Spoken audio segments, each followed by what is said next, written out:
Before the sun bled over the cliffs of the Caucasus, there was already a scream buried in the stone. It wasn't human, though it was born of flesh. It wasn't divine, though it made the heavens tremble. It was the sound of Prometheus enduring yet another dawn, while the chains sunk into his wrists drank his strength and announced to the icy wind that Zeus still ruled through fear. Every morning, the mountain became a courtroom. No judge spoke. No sentence needed to be repeated. The punishment already knew the way. First came the silence, thick as old mourning, then the beating of wings. Finally, the hunger.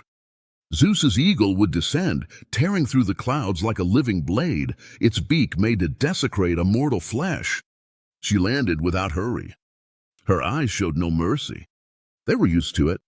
Prometheus, the titan who had stolen fire from mankind, no longer counted the days. He counted only the wounds. Each pack tore away more than just his liver. It tore away memory, pride, hope, and even so, he did not beg. Olympus demanded knees. Prometheus offered clenched teeth. Up above, among columns of gold and wine served by obedient hands, the gods called it justice. Zeus called it order. Hera called it an example. Ares called it deserved weakness. Only the thunder sometimes hesitated, as if even the sky knew there was something monstrous in that eternity of pain. But on an afternoon, when the horizon looked scorched and the wind carried the scent of bronze, blood, and storm, something changed on the mountain path. It was not an eagle, not a god, not an executioner. It was a man who walked as if the earth itself feared him. His body bore scars that looked like ancient prophecies. Draped over his shoulders, the skin of the Nemean lion hung like a conquered knight. In his hands, he carried no compassion. He carried strength. And behind his eyes, there was no mercy burning. There was resolve. Hercules had faced monsters, kings, labyrinths of guilt, and rivers of blood. But that mountain was different. There, no beast of the earth was hiding. There, cruelty stood tall, dressed as law. There, the enemy had no claws or fangs. He had a throne. When he saw Prometheus chained to the rock, his chest torn open by divine brutality, Hercules understood that there were pains worse than death. There were calculated pains. There were sufferings designed to last. And there was a wrath atop Olympus that preferred torment over an end. Then the wind changed direction. The eagle returned to the skies, the chains creaked, and for one terrible moment, the entire mountain seemed to hold its breath, as if the world knew that from that point on, someone would cross a line forbidden by the gods. Because in that twilight, among the Titan's blood, the hero's shadow, and the invisible gaze of Zeus, a story would begin that was not just about rescue. It spoke a challenge and spoke of vengeance. It spoke to the moment when Hercules lifted his eyes to the sky, and the sky realized that for the first time in a long while, someone was coming ready to answer Zeus's wrath with his own hands. There are ancient myths born to be admired, while others are meant to be feared. But this story belongs to a far darker and more somber lineage. It was made to be heard with a heavy heart, as if every word carried the haunting echoes of chains dragging across wet stone. Because when Hercules met Prometheus, he didn't just find a punished titan, he found the exposed wound to divine power. Prometheus had given men fire, but fire was never just a flame. It was thought, defense, forge, rebellion. By stealing it from Olympus, he didn't just give humanity warmth, he gave them possibility. And Zeus, who could tolerate worship but never autonomy, decided to turn the Titan's punishment into an eternal spectacle. So, at the ends of the earth, where the cold cuts like a blade and loneliness rots your bones, Prometheus was left chained. Not for days, not for months, but for a time that lost all connection to calendars. His pain became part of the landscape. His blood mixed with the stones. His name became a whisper among frightened mortals.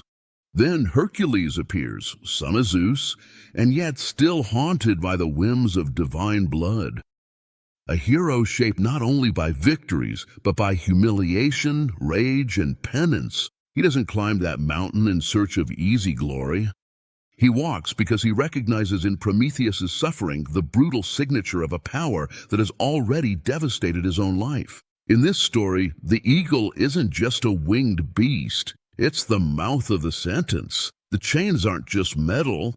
They're Zeus's will turned into a prison. In the sky, which should bless, hangs overhead as a silent witness to a ritual violence. You're going to hear about torn flesh, thunder held back, decisions that wound the order of Olympus, and an encounter that seems small in the face of the god's vastness, but that echoes as blasphemy through eternity. Because sometimes an act of courage doesn't topple an empire, it just forces it to show its true face.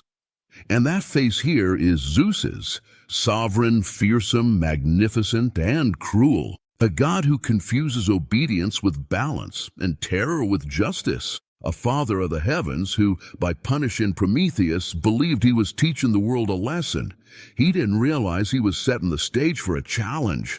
So, go ahead and subscribe to the channel, leave your like, and surrender yourself to this dark journey to the rock where pain never sleeps. Stories like this shouldn't be listened to in a hurry. They need to be experienced, like crossing a stormy night, feeling each lightning bolt carve scars into the darkness.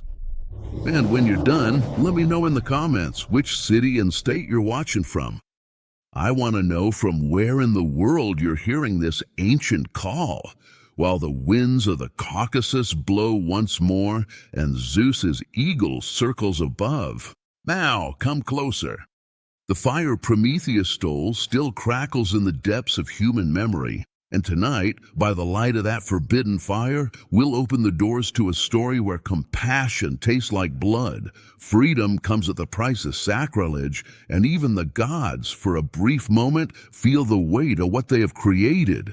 The Caucasus was not a mountain, it was a sentence raised up to the sky.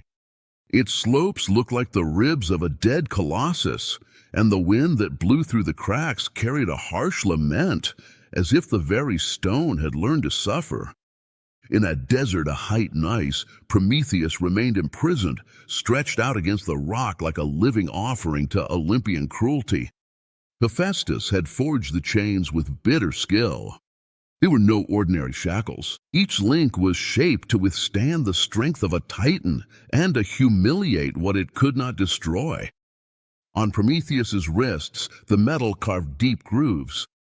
On his ankles, the prison throbbed with the rhythm of his regeneration, wounding again what could never fully heal. The cold burned, but it didn't kill. Hunger gnawed at him, but never consumed him. Exhaustion bent him, but never brought complete oblivion.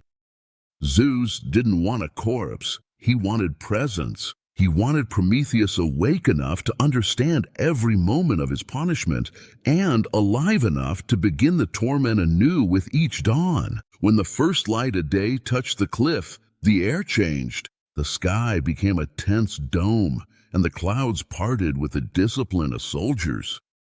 That was when the eagle appeared. Huge, dark, majestic in its wickedness, it swooped down in a precise arc, as if obeying not instinct but a decree. Prometheus saw it coming and kept his eyes open, not out of empty bravado, but out of contempt. If Zeus wanted a spectacle, he would get one without any pleading. The beak pierced his flesh with methodical violence, tearing open his abdomen, searching for the organ destined for the repetition of horror. Hot blood ran down over the cold stone, and the scream that escaped him made the wind draw back. Even so, there was something the eagle could never devour: his conviction. Prometheus remembered the moment he stole the fire. He remembered the hidden flame, the light burning in human hands, the astonishment in the eyes of mortals when they realized the night could be challenged. That memory burned stronger than the pain. On rare nights, when the day's torment withdrew and regeneration restored flesh to his mutilated body, he gazed at the stars. He saw in them a fierce irony. The sky that punished him also sheltered the ancient order from which he came. He was no longer a child of that luminous vastness. He had become its most famous prisoner. Mortals spoke his name in hushed tones. Some called him a benefactor, others a fool. Some saw him as the secret father of progress, others as proof that defying the gods cost more than any being could pay. Prometheus knew all this as one hears rumors carried by the wind. Nothing changed the rock, nothing drove the bird away, but in that endless cycle of torment, a suspicion began to grow inside him. Olympus didn't keep him in prison just to punish him. They kept him on display to remind the world that compassion can be treated as a crime when it threatens power. His body was a warning carved into the mountain. And yet, even reduced to wounds and bones, Prometheus was still dangerous, because a prisoner who suffers may inspire pity, but a prisoner who suffers without renouncing his own actions inspires something much more threatening: courage. It was this spark, tiny and almost invisible, that began to rise from the rock to the sky like a wisp of smoke, signaling that the story was not yet over. Hercules came from far away, and it wasn't just the dust of the roads that covered his skin. There was a deeper weariness about him, made up of imposed sins, impossible tasks, and victories that never fully washed away the weight of the past. His steps had the solidity of someone who had already crushed monsters, but his eyes carried the shadow of someone who had learned that strength doesn't always overcome guilt itself. Son of Zeus, he knew the brilliance of divine blood and the bitterness of its curse. Hera had pursued him like someone who nurtures a patient hatred. Madness, loss, remorse, the humiliating labors under Eurystheus' orders, all of it had carved a brutal understanding within him. The gods could create heroes just to watch him bleed better. When he heard about the Titan chained high in the Caucasus, something stirred inside him. It wasn't curiosity, it wasn't a thirst for fame, it was recognition. Hercules knew the difference between a trial and cruelty. Killing a monster in combat was one thing. Watch him day after day as a being was devoured in the name of authority was something else entirely. The climb was long. Loose stones slid beneath his sandals, the wind lashing his face like icy whips. Even so, he pressed on, wrapped in the invulnerable lion skin, carrying his bow, club, and a resolve that didn't yet have a full name. He wasn't climbing as a servant of Olympus. He climbed as someone willing to look punishment in the face and decide what to do with his own conscience. It was near the summit that he heard the first sound. Not the scream of the present, but the echo of ancient cries soaked into the landscape. It seemed as if the mountain had memorized Prometheus's pain and now returned it in whispers buried among the stones. Hercules, stop! The world around him became severe, heavy, almost ceremonial. Then he saw the Titan was trapped, as if the very rock had swallowed him up to his chest. There were layers of dried blood, flesh reformed over fresh scars, sunken eyes that still burned with a dignity almost unbearable to witness. He was not just a condemned man, but a living insult to the complacency of the heavens. Prometheus lifted his face with difficulty and looked at the man standing before him. He recognized in him the mark of Zeus and, at the same time, something else, honest weariness. Hercules did not carry the Olympian arrogance. He carried the weight of those who had already been used by higher powers and survived long enough to distrust him. If you came to gaze upon me, Prometheus said in a rough voice, look closely. This is how Olympus rewards those who offer something to mortals. Hercules didn't answer right away. His eyes rose to the pierced wrists, the torn chest, the chains fused to the rock. That stirred in him a silent rage, more dangerous than any scream, because in that moment the hero understood there was an invisible line connecting his own story to the Titans. Both had been touched by the hand of Zeus, even if in different ways. One was created, the other punished. But both knew the face of a power that called itself just while handing out suffering as a lesson. And when the beating of wings began to echo once more over the abyss, Hercules did not back down. He raised his eyes to the darkened sky and tightened his grip on his weapon. His whole body became a promise of violence, because Zeus's eagle was coming back and, for the first time in ages, would find someone waiting. The sky closed up like an irritated eyelid. The clouds, once scattered, began to gather over the peak, forming slow and menacing circles. Hercules felt the wind change, becoming sharper, almost oily, as if it carried the ancient scent of feathers, warm blood, and torn flesh. Prometheus closed his eyes for a moment. He knew that omen better than any prayer. Then the eagle appeared. It didn't swoop down abruptly like a reckless beast, but with calculated arrogance, tracing a vast arc over the mountain. Its wings were vast enough to cast a shadow over the entire rock. Its curved beak gleamed with an obscene wetness, and in its talons was the certainty of a monstrous habit. Hercules watched the creature with fierce attention.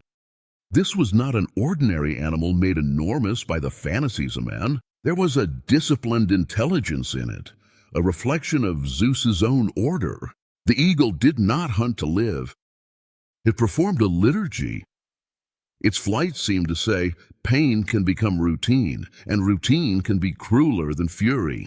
When it landed in front of Prometheus, the entire mountain trembled. Smaller rocks tumbled into the abyss. The bird bowed its head in a grotesque reverence to the Titan's body, like a priest before the altar. Then it spread its wings once more, letting out a metallic cry that pierced the air and echoed among the cliffs like war trumpets. Prometheus clenched his jaw. Hercules took a step forward. The eagle noticed the new presence and stared at him with ancestral disdain. Maybe it recognized in him the blood of Zeus. Maybe it just saw an obstacle. Even so, it turned back to the Titan's abdomen, determined to perform the ritual as it had countless times before. That was when Hercules acted. With a swift motion, he pulled the bow from his back and fired the first arrow before the wind could even interfere. The arrow sliced through the distance with a sharp whistle and struck the base of the left wing. The eagle exploded in a wild roar, rising up in fury and scattering dark droplets through the air. But the creature did not fall. It spun around and charged. It came at Hercules with celestial violence, its talons spread wide like scythes. The hero raised his arm, clad in the Nemean lion's pelt, blocking the blow that would have torn an ordinary man to the bone. The impact made him slide across the rock, but he did not fall. The bird struck again, packing, tearing, trying to blind, to shred, to assert itself as an extension of Olympus's wrath. Hercules responded with earthly brutality. He set the bow aside, gripped his club, and brought it down with all the strength of his labors. Guilt and humiliation accumulated in his soul. The sound of the impact echoed like wood against divine bronze. The eagle staggered but was still alive, still furious. And then Hercules grabbed it.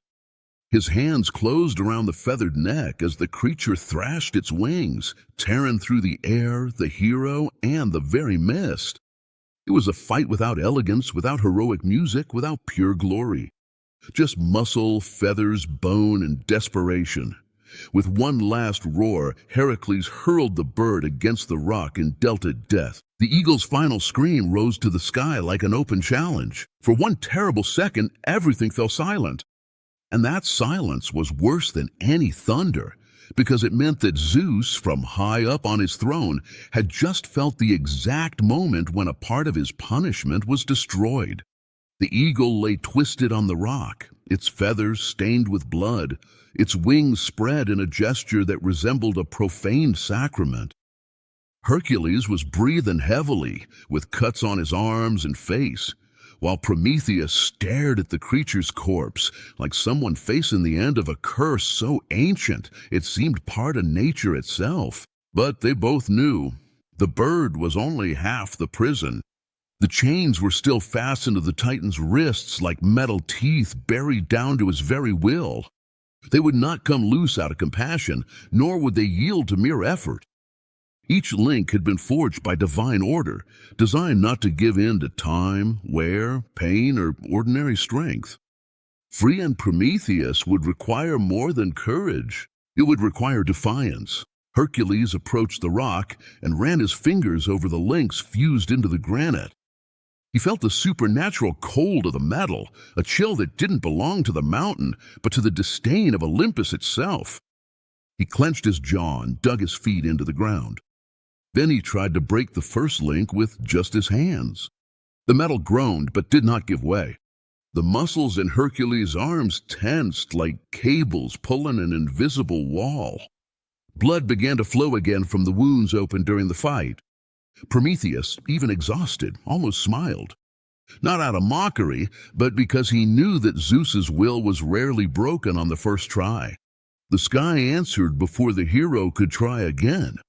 A thunderclap crashed over the summit with such force and proximity that the white light turned the rock and their bodies into specters for an instant. Then came the voice of the storm, not in audible words, but as a brutal pressure on the air, as if the very sky were leaning down to crush him. Hercules lifted his face. He didn't see Zeus, but he felt his presence. Not a presence of flesh or image, but of absolute authority, used to never being denied. It was the weight of a cosmic father, of a king whose fury could set seas on fire and reduce kings to dust. Even so, the hero did not lower his head. He then drew his sword. The blade had no divine shine. It was a human creation, subjected to use, to rust, and to war. Maybe that's why it was fitting. With it, he began to strike at the points where metal met stone, searching for the slightest flaw, the invisible crack, the gap where Zeus's will might have let some imperfection slip through. With every blow, the thunder answered. With every spark struck from the iron, the sky grew darker. Prometheus felt the vibrations running through his bones. For ages, no one had dared to try that. For ages, the punishment had been accepted as part of the landscape. And now, a son of Zeus himself was turning centuries of obedience into a scene of rebellion. Finally, a crack. Small, sharp, but undeniable. The first link broke, then another one. The chains groaned like wounded creatures. Hercules kept striking, even when the rain started pouring down, washing blood, feathers, and soot over the cliff. His arms were already shaken, but his anger had found its purpose. With one final blow, the metal finally gave way.